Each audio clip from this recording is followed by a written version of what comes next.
Hello everyone! Etong video na to, karugtong ito dun sa una kong video kung saan itinuro ko kung paano ninyo ilalagay sa Excel or Google Sheet ang resulta ng inyong Likert scale at kung paano ninyo siya i-interpret. Ngayon naman, ituturo ko sa inyo kung paano ninyo gagamitin ang resulta ng inyong Likert scale interpretation para sa statistical tool tulad ng t-test, ANOVA, Pearson R, at kung ano-ano pa. Example na ginamit natin, mas appropriate dito ang t-test na statistical tool. Kasi kinukumpara yung experience ng senior high school teachers sa traditional face-to-face learning mode at sa online learning mode.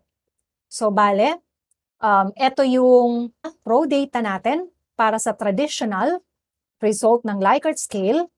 At ito naman yung ating raw data para sa online learning mode. At gumawa tayo ng summary table last time, di ba? Na kung saan, kinuha na natin ngayon yung overall mean ng bawat categories para malaman natin kung kumusta ba yung experience ng senior high school teachers in terms of workload of teachers, workload of students, accessibility of learning materials, and so on, pagdating sa traditional at online learning mode. Dito, sa other worksheet na ginawa ko, inihanda ko na siya. Pinagtabi-tabi ko na ngayon yung resulta ng Likert scale. Saan ko kinuha itong mga datang to? Galing ito sa data na nakuha natin sa bawat respondent.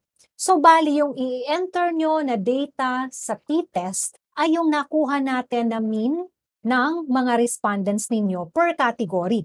Na for example, under traditional, sa respondent 1, for workload of teachers, meron siyang 2.75. Under workload of students, meron siyang 2.75, and so on and so forth. At yan yung in-enter ko dito. This particular row is for respondent 1 under each category in both traditional and online learning. Tapos ito namang sunod na row ay para kay respondent 2. At ganun din sa mga susunod pang rows. Bakit ko inayos ito ng ganito? Para mas madali yung paglagay ninyo sa t-test. Ngayon, simulan natin ang t-test. Ang pag-analyze nito ay by category. So in this case, ano yung mga dapat nyong sabihin nating pindutin at piliin dito sa ating mga buttons and commands for Excel. Oh, by the way, I'm using Excel. Doon sa previous video ko, ginagamit ko Google Sheet. But unfortunately, hindi ako sanay gumawa ng t-test doon sa Google Sheet. Masanay ako dito sa Excel. So I'm using the Excel now for the t-test. So here, choose data. Ayan. And then after that, click data analysis. Okay. So, andito yung mga different statistical tools na pwede mong piliin. And we'll be using t-test paired to sample for means. Bakit paired? Kasi yung ating sample ay isa lang, senior high school teachers who answered the questionnaire in both online and traditional learning mode. So, meron ka lang isang group ng sample. So, let's click OK. And eto na yung mga range. Ayun. Kaya nga, ang purpose nito is, so, here, i-delete natin to. Lagyan natin siya ng bago. So, eto yan. Unahin natin yung workload of teachers. So, let's have this one for variable 1 range. And then, for variable 2 range, ayun, dito naman tayo sa online. By the way, if you'll notice, sinasali ko yung word na traditional and online para pag output niya, meron siyang label at hindi kayo malito. Now, for the hypothesized mean difference, just place 0 there. And for our alpha, let's make use of 0.05.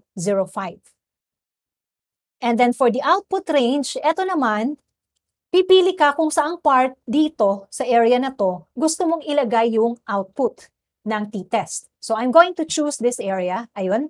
So, na-highlight na siya at lumabas dito yung area na to. Na kaya kapag clinic ko to ng OK, ayun. So, dito siya lumabas. So, this is the t-test comparing the workload of teachers for both traditional and online. Okay, so this is for the first category.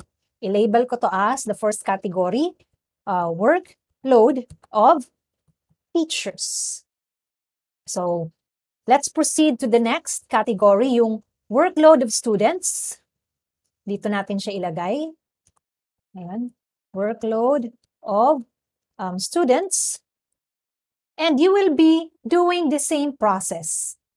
Again, since na-click ko na yung data, click data analysis, choose the t-test paired to sample for means again, and then fill up the range. So dito, i-delete mo na to. Dito naman tayo sa pangalawa. Traditional. And then online.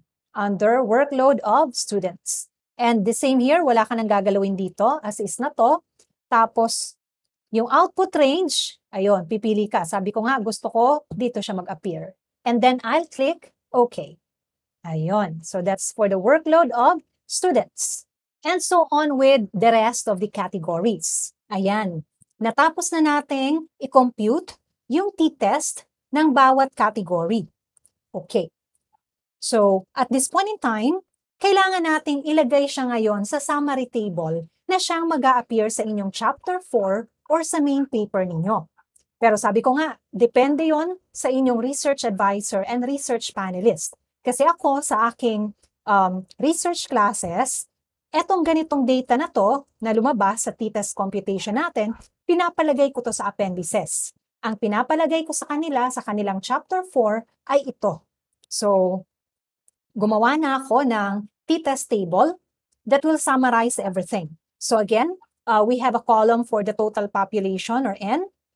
And ang importante lang naman kasi sa t-test result is the p-value and the t-value as well as your interpretation, whether you are going to reject or accept the null hypothesis. Na, di ba yung goal ng study na to sa ating sample ay gusto nilang malaman kung may significant difference ba yung experiences ng senior high school teachers sa online learning and traditional face-to-face learning mode. So in this case, kunin natin ngayon yung p-value and t-value in each category first. So here, sa workload of teachers, ito yung p-value. This is 3.53. Okay, 3.53. And then the p-value, dalawa yung nandito. We have one tail and two tail.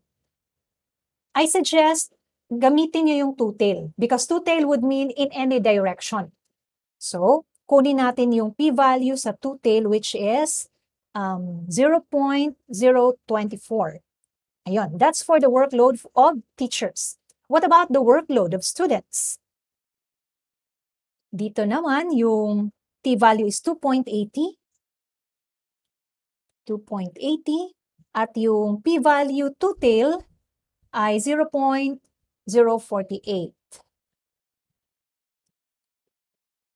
48. Ayun. And you will have to do the same on the rest of the categories. Na-fill up na natin yung p-value at t-value sa bawat categories. Ngayon naman, ilagay na natin yung interpretation based from the p-value. If the p-value is less than 0.05, we reject the null hypothesis, which means there is a significant difference. But if the p-value is larger than 0.05, we cannot conclude that a significant difference exists. So we will accept the null hypothesis. So analyze natin ngayon paisa-isa yung bawat category based from their p-value. So workload of teachers, it's 0.024, which is less than the significance level. So in this case, we reject the null hypothesis. So these are the interpretation of the t-test in each category.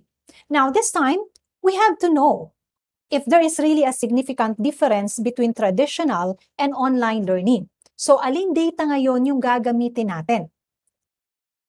Para mas madali, eto na siya, yung ginawa natin sa summary table. Eto naman ngayon yung iti-test natin para malaman natin kung talagang may significant difference na in general ang traditional and online learning mode. So again, click Data, and then go to Data Analysis. The same procedure, choose t-test paired to sample for means, and then fill up the different variable range. So dito, sa first one, dito tayo, galaw ng galaw itong aking table. So let's have the traditional first, until instruction of delivery. Okay, wag isali yung overall mean. And then, variable to range. Dito naman tayo sa online. Okay. And then the same, zeros, hypothesized mean difference. And we're going to use an alpha of 0.05. Now, where do we want to place the output? Dito natin siya ilagay. Okay, sa baba nito. Ayan. Let's click OK. So, here is the result. I-fill up na natin yung table sa t-test result. Kunin natin yung t-value. And again, the p-value, piliin natin yung two-tailed. So here, the t-value is 13.2. And the p-value is, at para sa p-value, so eto yan. Okay. So magiging 0.0000043. Ayun.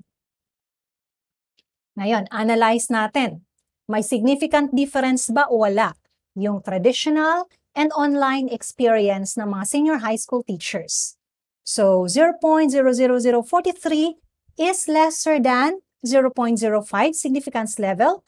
Therefore, we have to reject the null hypothesis.